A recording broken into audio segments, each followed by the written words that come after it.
If you've ever deleted an app from your iPhone but still see that annoying cloud icon in the App Store instead of the Get button, here is how to completely hide it from your purchase history and make it look like you've never downloaded it before.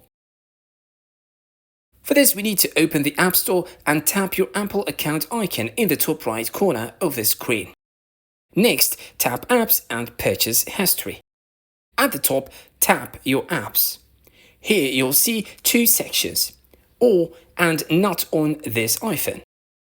The All section shows apps you've downloaded using this Apple account, while Not on this iPhone shows apps that are not currently installed on this device, including apps you may have downloaded on other Apple devices using the same account. Now find the app you want to remove from your purchase history. You can scroll through the list or use the search bar at the top to quickly locate it. Once you've found the app, there are two ways to hide it. The first way is to swipe left on the app and then tap Hide. The second way is to tap and hold on the app, then select Hide from the menu that appears. Confirm the action if prompted. That's it.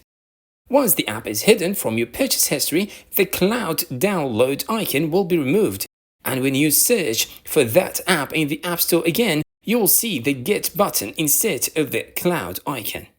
Keep in mind that hiding an app removes it from your visible purchase history, but it doesn't cancel subscriptions or permanently delete any account data associated with that app.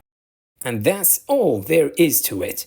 If this video helped you, don't forget to leave a like and subscribe for more iPhone tips, tricks and hidden features. Thanks for watching, and I'll see you in the next one.